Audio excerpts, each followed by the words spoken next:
وہ بڑا بہترین ہے، مکمل طور پہ مریض شفا یاب ہو جاتا ہے۔ ہوتا کیا ہے کہ ہمارے لنگس کے اندر جب انفیکشن ہوگا، ریشہ موجود ہوگا، تو اس کے لیے بہترین ہومیوپیتھک میڈیسن اینٹی مونیم ٹارٹ ہے۔ وہ 30 پوٹینسی کے اندر ہم استعمال کر سکتے ہیں، صبح اور شام 10 ڈراپ پانی اس کے اندر ڈال کے 1 گھونٹ پانی میں۔ اور دوسرے نمبر پر سلفر کا استعمال اسی میڈیسن کے ساتھ کرنا ہے، جو 30 طاقت کے اندر آپ نے سلفر اور اینٹی مونیم ٹارٹ وہ استعمال کرنی ہے۔ اس سے ہوگا کیا، آپ کے لنگس کے اندر جو انفیکشن ہو چکا ہے، جو ریشہ وغیرہ موجود ہے، وہ ان میڈیسنز کے ذریعے جسم سے خارج ہو جائے گا۔ دوسرے نمبر پہ بیسیلینیم استعمال کی جا سکتی ہے۔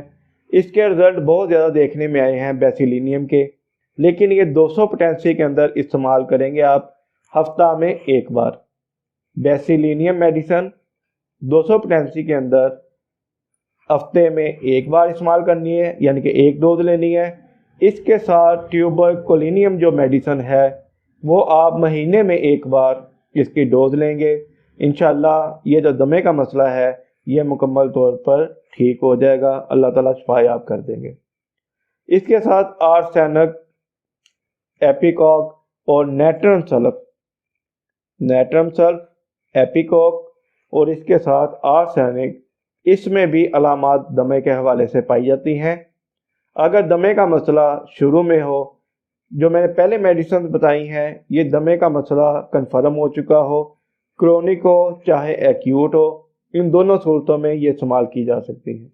جو یہ میڈیسن میں نے اب بتائی ہیں، آرسینک کیلبم، ایپیکوک اور نیٹرم سلف، یہ جو میڈیسن ہے یہ بھی 30 طاقت کے اندر 1 گھونٹ پانی کے اندر 8 قطرے ڈال کر صبح شام استعمال کریں۔ انشاءاللہ اس سے بھی بالکل ٹھیک ہو جائیں گے آپ، اور دمے کا مسئلہ حل ہو جائے گا۔ سانس کی بحالی کا یہ میڈیسنز باعث بنتی ہیں۔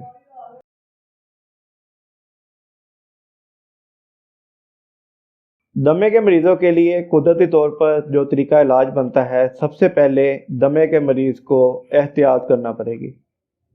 احتیاط کس چیز سے کرنا پڑے گی؟ آئل سے، گھی سے، دیسی گھی سے، مکھن سے۔ یہ تمام چیزیں جو ہیں یہ دمہ کے مریض کے لیے نقصان دہ ہیں۔ اس میں آپ پکی ہوئی چیزیں لگا لیں، تلی ہوئی، مثال کے طور پر سموسے، پکوڑے، یہ جو چیزیں فرائی کی ہوتی ہیں یہ مریض کے لیے نقصان دہ ہیں۔ سب سے پہلے اس کا پرہیز کرنا بہت ضروری ہے۔ دوسرے نمبر پر اس کے لیے سونف کا استعمال کیا جا سکتا ہے۔ سونف کا جو استعمال ہے وہ استما کے مریضوں میں کافی حد تک بہتری لاتا ہے۔ اس کے بعد آپ اس کے لیے ڈرائی فروٹ وغیرہ استعمال کر سکتے ہیں۔ جو ڈرائی فروٹ ہیں ہمارے سردیوں کے اندر خاص طور پہ یہ استعمال ہوتے ہیں، اس سے بھی جو دمہ ہے اس کو کافی حد تک ریلیف دیا جا سکتا ہے۔ اور جو سب سے اہم چیز جو میں آپ کو بتانا چاہتا ہوں وہ یہ ہے کہ خوبانی جو ہوتی ہے خشک کنڈیشن میں، ڈرائی خوبانی جو ہے یہ سانس کی بحالی کے لیے بڑی بہترین چیز تصور کی جاتی ہے۔ اس کی اہمیت کا اندازہ آپ اس بات سے لگا لیں گے کہ کوہ پیما جب پہاڑوں کی اونچائیوں پر جاتے ہیں تو وہ اپنے پاس ڈرائی خوبانی رکھتے ہیں۔ اوپر جا کے چونکہ آکسیجن کی بھی کمی ہو جاتی ہے تو وہ باقاعدہ اس کو استعمال کرتے رہتے ہیں، ان کو سانس لینے میں دشواری کا سامنا نہیں کرنا پڑتا۔